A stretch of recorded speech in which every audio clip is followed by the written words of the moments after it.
আমরা বারবার স্যার আমরা বলছিলাম যে সাইকোলজিক্যাল ফ্যাক্টর গুলো আমাদেরকে পারফরমেন্সকে ডেভেলপ করতে সাহায্য করে, বা সাইকোলজিক্যাল ফ্যাক্টর গুলোকে আমাদেরকে রেগুলার সঠিকভাবে আমরা যদি না করি তাহলে আমাদের পারফরমেন্সকে সঠিকভাবে আমরা ডেভেলপ করতে পারবো না। তাহলে কোন কোন টেকনিক, আমরা এই সাইকোলজিক্যাল টেকনিক মূলত আমাদের জানা দরকার যেগুলো আমাদের পারফরমেন্সকে ডেভেলপ করতে সাহায্য করে, বা কোনো একটা কাজ করলো, কোনো একটা পার্টিকুলার কাজকে আমরা যদি সঠিকভাবে সেখানে ডেভেলপ করতে চাই, বা সেই কাজটা যদি সঠিকভাবে আমরা করতে চাই, তাহলে আমরা কোন সাইকোলজিক্যাল স্কিল গুলো বা টেকনিক গুলো আমাদেরকে ব্যবহার করা উচিত যাতে আমি সেই কাজটাকে সুন্দরভাবে করতে পারি। ফার্স্ট হচ্ছে, 1 নম্বর হচ্ছে গোল সেটিং, লক্ষ্য নির্ধারণ করতে হবে। এখন দেখুন তো, যে কোনো কাজ বা যে কোনো পারফরমেন্স যদি আমরা সঠিকভাবে যদি আমরা অ্যাচিভ করতে চাই, সবার আগে আমাদেরকে গোল ঠিক করা দরকার। গোল মানে কি? লক্ষ্য। তুমি কি করতে চাইছি, পার্টিকুলার সেই লক্ষ্যটাকে আমাদেরকে নির্ধারণ করতে হবে।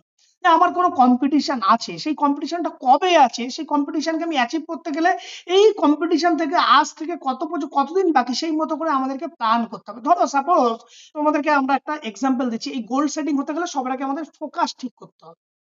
ফোকাস যদি ঠিক না থাকে, বারবার যদি তোমার ফোকাস যদি বাইরের দিকে সরে যায়, তাহলে কিন্তু তোমার এই গোলটাকে অ্যাচিভ করা কখনোই সম্ভব না। এই ফোকাস নিয়ে যদি আমরা একটা গল্প বলি, ধরো তুমি একটা বনে তুমি শিকার করতে গেছো, হঠাৎ করে তুমি বনে একটা শিকার করতে গেছো, তুমি একটা বন্দুক নিয়ে, সামনে দেখলে তুমি একটা খরগোশকে দেখতে পেলে। তুমি খরগোশটাকে টার্গেট করে আছো, একদম ধরে নিয়ে তুমি টার্গেট করবে, শিকার করবে, এমন টাইমে ঠিক আস্তে আস্তে ধীরে ধীরে খরগোশের দিকে পাচ্ছ। যখন তুমি খরগোশের কাছাকাছি প্রায় শুট করবে, এমন টাইমে তুমি দেখলে খরগোশের ঠিক পাশে আর একটা বড় শূকর তুমি দেখতে পেলে। তোমার কি হলো, যে খরগোশ তো ছোট, টার্গেট করলে তখন না, খরগোশকে মারবো না, আমি চলো শূকরকে মারি। তুমি কি করলো, তোমার ফোকাসটা তখন খরগোশকে বাদ দিয়ে তুমি ওই শূকরের দিকে গেল। শূকরকে টার্গেট করে এগোচ্ছ এগোচ্ছ এগোচ্ছ, যে এই শূকরকে তুমি মারতে হবে, এমন টাইমে দেখলে শূকরের পাশে একটা হরিণ। তুমি হরিণকে তুমি যে মারতে গেলে, হরিণকে টার্গেট করছো, হরিণকে এবার লক্ষ্য করেছো। শূকর ছেড়ে তুমি একবার প্রথমে কি করলে, প্রথমে তুমি খরগোশ ছেড়ে শূকরে এলে, শূকর থেকে হরিণে এলে, হরিণকে টার্গেট করছো। করতে করতে যে হরিণের কাছে গিয়ে দেখলে, হরিণ থেকে আরেকটা বড় কোনো জন্তু তোমার সামনে এসে, তুমি এবার হরিণকে ছেড়ে দিকে সেদিকে লক্ষ্য করেছো, যে তাহলে অনেক বেশি মাংস তুমি খেতে পাবে, সেই লক্ষ্য করলে। কিন্তু যখন তুমি এটাকে শুট করতে গেলে, আলটিমেট যখন তার কাছাকাছি পৌঁছালে, দেখলে কিছুই পেলে না। আলটিমেট তুমি লক্ষ্যভ্রষ্ট হয়ে ফিরে চলে এলে। তার মানে কি, কেন তোমার এই লক্ষ্যটাকে তুমি অ্যাচিভ করতে পারলে না? কারণ তোমার ফোকাস, পার্টিকুলার ফোকাস তোমার ছিল খরগোশ। সেই ফোকাসটা যখন তুমি খরগোশের কাছাকাছি লক্ষ্যের কাছে পৌঁছাচ্ছ, তোমার ফোকাস চেঞ্জ হলো। তুমি খরগোশ থেকে কি করলে, তুমি শূকরের কাছে পৌঁছালে, তোমার ফোকাস চেঞ্জ হচ্ছে। শূকর থেকে তুমি গেলে হরিণ, হরিণ থেকে তুমি অন্য কোনো বড় কোনো জন্তুকে টার্গেট করেছিল। আলটিমেট দেখা হলো তোমার কোনোটাই তুমি অ্যাচিভ করতে পারলে। তাহলে এই ফোকাস যদি ঠিক না থাকে, তাহলে তুমি কবে তোমার কম্পিটিশন, কবে তোমার সেই এক্সাম, সেই মতো করে প্ল্যানিং মাফিক যদি তুমি সেগুলোকে না ঠিক করো, বা ফোকাস যদি ঠিক না করো, তাহলে কিন্তু সেই গোলটাকে তুমি অ্যাচিভ করা সম্ভব নয়। এখানে ফোকাস নিয়ে আরেকটা সুন্দর একটা গল্প একটা আছে, যেটা দেখো, ওই যে তোমরা দেখেছো, যে ছোটবেলায় তোমরা আতস কাজ দেখেছিলে? আতস কাজ দেখেছো তো ছোটবেলায়? আগে বাজারে কিনতে পাওয়া যেত এরকম একটা ছোট হ্যান্ডেল নিয়ে, ছোট একটা আতস কাজ, যেটার উপর সূর্যের আলো পড়ে নিচে কাগজ ফাগজ ধরানো যেত। দেখেছো? বা করেছো তোমরা কখনো এগুলো ছোটবেলায়?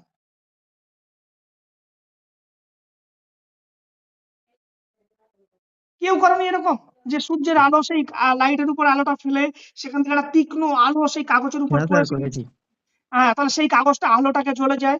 তাহলে কি, সেখানে যদি ওই আলোটার উপর যে কনসেন্ট্রেশন সঠিকভাবে ধরে রাখছো, মানে কি ফোকাসটা ঠিক রাখছো। যদি ফোকাস ঠিক না থাকে, ওই ওই লেন্সটা যদি ঠিকভাবে না থাকে, যদি অন্যদিকে সরে যায়, আলো কাগজের উপর না পড়ে, নিচে কাগজটা ধরবে? ধরবে না। তাহলে ফোকাস যদি তোমার ঠিক থাকে, তাহলে কি, এই ফোকাস ঠিক রাখতে গেলে কি করতে হবে তোমাকে? গোলটাকে সেট করতে হবে। এখন এই গোলটাকে সবসময় কি করতে হবে, গোল যখন তুমি সেট করবে, গোলটাকে লিখে সেট করতে হবে। গোলটাকে লিখতে হবে, তবে কিন্তু সেইখানে সেট আপ করতে পারবে।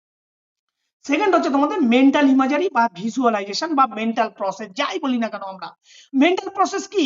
মেন্টাল প্রসেস হচ্ছে যে কোনো একটা পারফরমেন্স বা যে কোনো একটা এক্সাম বা যাই কিছু হোক না কেন, কোনো কিছুকে যদি সঠিকভাবে অ্যাচিভ করতে যাও, তাহলে আমাদেরকে নিজের মধ্যে সেলফ কনফিডেন্স আমাদেরকে ডেভেলপ করতে হবে। সেটা কিভাবে হবে? ভিজুয়ালাইজ করে। কি করবে ভিজুয়ালাইজ? তোমার গেমের আগে সেটা করে মেন্টাল প্রসেস, সেটাকে ভিজুয়ালাইজ করতে হবে, মেন্টালি রিহার্সাল করতে হবে, যে কিভাবে পারফরমেন্স করতে হবে, আমি কিভাবে পারফর্ম করব। যেমন তোমাদেরকে, যখন তুমি কেমন দেখতে, যেমন আয়নার সামনে গিয়ে না দাঁড়ালে তুমি দেখতে পাও না, সেরকম তোমার যে কম্পিটিশন, তোমার পারফরমেন্সকে অ্যাচিভ করতে গেলে সেই পারফরমেন্সকে তোমাকে মেন্টালি তোমাকে আয়না ভাবতে হবে, মেন্টালি তুমি সেটাকে ইমাজিন করতে হবে। কালকে আমি এইভাবে খেলবো, এইভাবে বলটা আসলে আমি এইভাবে মারবো, এইভাবে আমাকে এখানে প্লেস করবো, এই পা দিয়ে বলটা আসলে আমি ঠিক এইভাবে শট করবো, বা কালকে আমাকে এইভাবে এই কোশ্চেন আসলে আমাকে এইভাবে লিখতে হবে। এই সমস্ত কিছু মেন্টালি ইমাজিনেশন করতে হবে, মেন্টালি ভিজুয়ালাইজ করতে হবে। এটা যদি তুমি রেগুলার তুমি প্র্যাকটিস করো মেন্টালি ভিজুয়ালাইজ, তাহলে অটোমেটিক্যালি তোমার ইন্টেলিজেন্সি লেভেল তো বাড়বেই, সেই সাথে সাথে নিজের প্রতি নিজের সেলফ কনফিডেন্স অনেক বেশি ডেভেলপ হবে। এই মেন্টাল প্রসেস কি, মেন্টাল প্রসেস এমন একটা পাওয়ার, এমন একটা শক্তি, যেটা তোমাকে প্র্যাকটিস করার ফলে তোমার মধ্যে একটা আত্মবিশ্বাস, একটা এমন জায়গায় তোমার ডেভেলপমেন্ট হবে, যাতে তোমার সেই পারফরমেন্সটাকে ভীষণভাবে এফেক্টিভ তোমাকে ডেভেলপমেন্ট হবে। আর কি আছে, রিল্যাক্সেশন টেকনিক। রিল্যাক্সেশন টেকনিক, দেখো আমরা কোনো কিছুকে যখন কোনো কম্পিটিশন বলো, এক্সাম বলো, তার আগে আমরা ভীষণ পরিমাণে অনেক সময় কি হয়, একটা স্ট্রেস, একটা অ্যাংজাইটির মধ্যে ভুগি। তাহলে সেই জায়গা থেকে যদি আমরা নিজেদেরকে সঠিকভাবে কন্ট্রোল না করতে পারি, নিজের বডিটাকে যদি আমরা ঠিকভাবে রিল্যাক্স না করতে পারি, তাহলে কি সেই পারফরমেন্সকে আমরা কখনো ডেভেলপ করতে পারবো? পারবো না। সেজন্য আমাদের সাইকোলজিতে কিছু রিল্যাক্সেশন টেকনিক আমাদেরকে শিখতে হবে। কিভাবে রিল্যাক্সেশন টেকনিক আমাদেরকে শিখতে হবে? এক হচ্ছে, আমাদেরকে স্ট্রেস অ্যাংজাইটিকে কমানোর জন্য আমাদের খুব গভীরভাবে শ্বাস নিতে হবে, এবং সেই শ্বাস প্রশ্বাস আমাদেরকে ধীরে ধীরে ধীরে ধীরে সেগুলোকে আমাদেরকে ছাড়তে হবে। আমাদের এই, বা আমরা কিছু মেডিটেশন করতে পারি, বা আমাদেরকে এই যে প্রোগ্রেসিভ মাসেল রিল্যাক্সেশন, ধীরে ধীরে ধীরে ধীরে পেশিগুলোকে শিথিল করার চেষ্টা করতে হবে, সেগুলোর মাধ্যমে হবে। আরেকটা গুরুত্বপূর্ণ হচ্ছে সেলফ টক। ইয়েস, নিজের সাথে কথা বলতে হবে, নিজের সাথে নিজেকেই মাইন্ডের ভিতর কথা বলতে হবে। কি ধরনের কথা বলবো? নেগেটিভ টক না, অলওয়েজ পজিটিভ থিঙ্কিং ভাবতে হবে, পজিটিভ কথাবার্তা বলতে হবে, তবেই কিন্তু সেই পারফরমেন্সকে ডেভেলপ করা সম্ভব। যদি তুমি কোনো কিছুকে অ্যাচিভ করতে চাও, বা যদি তুমি কোনো ভালো জায়গায় পৌঁছাতে চাও, তাহলে তুমি আজকে একটা জিনিস তোমাদেরকে বলে দিই, সবসময় তোমার পারিপার্শ্বিক যে সারাউন্ডিং, সেটা কিন্তু একটা গুরুত্বপূর্ণ ফ্যাক্টর। গুরুত্বপূর্ণ সারাউন্ডিং মানে কি, দেখো আমরা যখন সমাজে বাস করি, বা প্রত্যেক মানুষের বিভিন্ন ফ্রেন্ড সাইকেল আছে, ফ্রেন্ড সাইকেল সবার আছে। হ্যাঁ, প্রত্যেকেরই ফ্রেন্ড সাইকেল আছে, কারো ভালো বন্ধু আছে, সবারই 4-5 জন 6 জন অনেকেই বন্ধু আছে। কিন্তু ধরো তুমি একটা কোনো একটা কাজ, আমরা যখন কোনো কিছুকে আসলে জানো তো, আমরা যখন কোনো কিছুকে মূলত আমরা সাকসেস হই না, আমরা মূলত সবসময় ডিপ্রেশন, নেগেটিভ থিঙ্কিং কেন ভাবি জানো তো? তার মূলত দায়ী হচ্ছে আমাদের আশেপাশের সারাউন্ডিং। ধরো তুমি একটা কোনো কিছুকে ইমাজিন করেছো যে আমি এই কাজটা করব, এই কাজটাকে অ্যাচিভ করার চেষ্টা করব। তুমি যখন সেই কাজটা নিয়ে তোমার বন্ধুদের কাছে গিয়ে তুমি সেই কাজটা যখন শেয়ার করো, কোনো বন্ধু তোমাকে নিশ্চয়ই রেসপন্স করবে, না রে তুই এই কাজটা করতে হবে না, এই কাজটা কর নাকি, এটা করলে এই হবে, ওই হবে, অমুক হবে, নেগেটিভ থিঙ্কিং। এই সমস্ত মানুষদের বা এই সমস্ত বন্ধুদের থেকে দূরে থাকো। যদি এদেরকে তার থেকে দূরে না থাকো, তাহলে কিন্তু জীবনে কোনো কিছুকে অ্যাচিভ করা, তুমি নতুন কিছুকে করা, সেটা কিন্তু বাস্তবায়িত কোনোদিনও হবে না।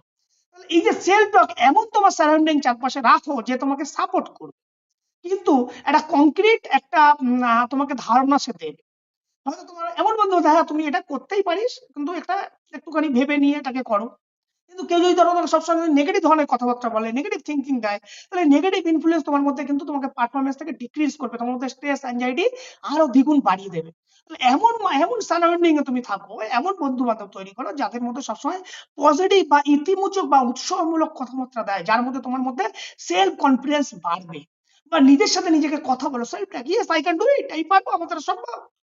অলওয়েজ পজিটিভ থিঙ্কিং, পজিটিভ ভাবো। এই পজিটিভ অ্যাটিটিউড তুমি যদি ভাবো, আলটিমেট তোমার মধ্যে কি হবে, তোমার মধ্যে আত্মবিশ্বাস, তোমার কনফিডেন্স আগের থেকে অনেক বেশি তোমার মধ্যে ডেভেলপ হবে, যে কনফিডেন্স তোমাকে যে কোনো কাজে অ্যাচিভ করতে সাহায্য করবে। দেখো, পার্টিকুলার কোনো কাজকে অ্যাচিভ করতে গেলে আমাদের নিজের উপর সবার আগে বিশ্বাস থাকা দরকার। আমি পারবো, আমার দ্বারা সম্ভব। তাহলে এই সেলফ কনফিডেন্স যদি নিজের মধ্যে না থাকে, তাহলে কিন্তু তোমাকে কিন্তু সেই পার্টিকুলার পারফরমেন্স কিন্তু কখনোই, বা তোমার কোনো কিছুকে অ্যাচিভ করা কিন্তু সম্ভব। আর কি হচ্ছে, cognitive concentration training. Concentration training মানে কি, মনোযোগ, একটা পার্টিকুলার অ্যাটেনশনে তোমাকে কনসেন্ট্রেট করা, মনোযোগকে স্থির করা। স্থির করে যেটার জন্য বিভিন্ন যোগ মেডিটেশন আমরা করি। এট এ টাইম একটা হিউম্যান বিং 4টে জায়গায় অ্যাটেনশন, 14 রকমের ফ্যাক্টরে অ্যাটেনশন যেতে পারে। আমরা এটা কিছু, তোমরা হয়তো আমার কথা শুনছো, কিন্তু পারিপার্শ্বিক তুমি অন্য কিছু ভাবছো, অন্য কিছুকে দেখছো, কিন্তু সেখান থেকে পার্টিকুলার কোনো একটা কাজের প্রতি তোমাকে সঠিকভাবে অ্যাটেনশন করতে হবে। হ্যাঁ, সমস্ত বাইরের ডিস্ট্রাকশন সেরে সমস্ত কিছু পার্টিকুলার একটা নির্দিষ্ট ফোকাসের মাইন্ডটাকে কনসেন্ট্রেশন করা, সেই কনসেন্ট্রেশন ট্রেনিং তোমাদেরকে শিখতে হবে। হ্যাঁ, সেটা কে শেখাবে? সাইকোলজি। এখন সেই সাইকোলজিক্যাল ফ্যাক্টর যদি তুমি কনসেন্ট্রেশন না করো, তাহলে কিন্তু কখনোই তোমার পারফরমেন্স ডেভেলপ হওয়া সম্ভব নয়। আবার আছে bio feedback training. Bio feedback মানে কি, এই যে তুমি যে কোনো কিছুকে করছো, সে করার পর তোমার যে দেহের যে প্রতিক্রিয়া সেগুলো সঠিক আছে কিনা, তুমি যে কাজটা করছো সেটা ঠিক রাস্তায় তুমি যাচ্ছ কিনা, তার জন্য তোমাকে সঠিক প্রতিক্রিয়া ফিডব্যাক নিতে হবে। যদি কিছু ভুল হয় সেটাকে তোমাকে কারেকশন করে পুনরায় আবার চেষ্টা করতে হবে। তাহলে তার জন্য তোমাকে কি করতে হবে, নিয়মিত ফিডব্যাক নেওয়াটা ভীষণ জরুরি। এছাড়া আছে কি অ্যারাউজাল রেগুলেশন। অ্যারাউজাল রেগুলেশন মানে কি, উত্তেজনাকে আমাদেরকে নিয়ন্ত্রণ করা শিখতে হবে। অ্যারাউজাল মানে কি উত্তেজনা, এই যে অনেক সময় আমরা খুব রেগে যাই, খুব উত্তেজিত হয়ে যাই, খুব ক্লান্তি আসে, তাহলে এই অবস্থা যদি তুমি থাকে, খুব যদি উত্তেজিত হয়ে যায়, সেই অবস্থা তোমাকে পারফরমেন্স ডেভেলপ করা সম্ভব না। কারণ তোমাকে তাহলে কি সেই অ্যারাউজালটাকে রেগুলেশন টেকনিক তোমাকে সেখানে শিখতে হবে। হ্যাঁ, আর হচ্ছে কগনিটিভ রিকনস্ট্রাকশন। কগনিটিভ রিকনস্ট্রাকশন মানে কি, এই যে সবসময় যে তোমাদের মাথার ভিতর যে সমস্ত খারাপ নেগেটিভ চিন্তা ভাবনাগুলো আছে, না আমি পারবো না, আমার দ্বারা সম্ভব না, এটা করলে ওটা হবে, আমি যদি এটা করি অমুক আসবে তমুক আসবে, এই যে নেগেটিভ থিঙ্কিং, নেগেটিভ ফিলিং যেগুলো আছে সেগুলোকে দূর করতে হবে। সেগুলোকে দূর করে অলওয়েজ পজিটিভ থিঙ্কিং, পজিটিভ কিছু তোমাকে সেগুলোকে ভাবতে হবে। মানে কগনিটিভ রিকনস্ট্রাকশন, পুনরায় সেটাকে কনস্ট্রাকশন করতে হবে। পুরোনো বাড়ি যেমন সেটাকে ভেঙে চুরে আবার নতুন করে তৈরি করা হয়, সেরকম তোমাদের মেন্টাল প্রসেসে যে সমস্ত নেগেটিভ থিঙ্কিং, নেগেটিভ ফিলিং গুলো আছে, যেগুলো তোমাকে দুশ্চিন্তা তৈরি করতে সাহায্য করে, সেগুলোকে দূরে হাঁটিয়ে সেখানে নতুন positive thinking, positive attitude, positiveness সবকিছু চিন্তা ভাবনা তোমার মধ্যে সেখানে ঢোকাতে হবে। সেই জন্য এটাকে বলছে cognitive reconstruction. Mindfulness training. Mindfulness training মানে কি, একদম তোমাকে কি করতে হবে, একদম মনোযোগ তোমাদেরকে কনসেন্ট্রেশন ধরে রাখার জন্য তোমাকে সবসময় কি করতে হবে, পারফরমেন্সকে ডেভেলপ করার জন্য একদম তোমাকে ফুললি কি করতে হবে, তোমাকে মোটিভেট করতে হবে। তোমার মধ্যে একটা পজিটিভ থিঙ্কিং তোমাকে মোটিভেট করতে হবে, ছোট ছোট গোল করতে হবে। সেই ছোট ছোট গোলগুলোকে যখন তুমি অ্যাচিভ করতে পারবে, তোমার মধ্যে একটা উৎসাহ তৈরি হবে। সেই উৎসাহ তোমাকে পরবর্তী গোলের দিকে পৌঁছাতে তোমাকে তোমাকে সাহায্য করবে। সেটা হচ্ছে মাইন্ডফুলনেস ট্রেনিং তোমাকে দিতে হবে। লাস্ট কি, মোটিভেশনাল ইন্টারভিউ। কি হবে, খেলোয়াড়দের সাথে তাদের কি অনুপ্রেরণামূলক কথাবার্তা তাদের সাথে বলতে হবে, তাদেরকে উৎসাহ দিতে হবে, হ্যাঁ, তাদের মধ্যে অনুপ্রেরণা দিতে হবে।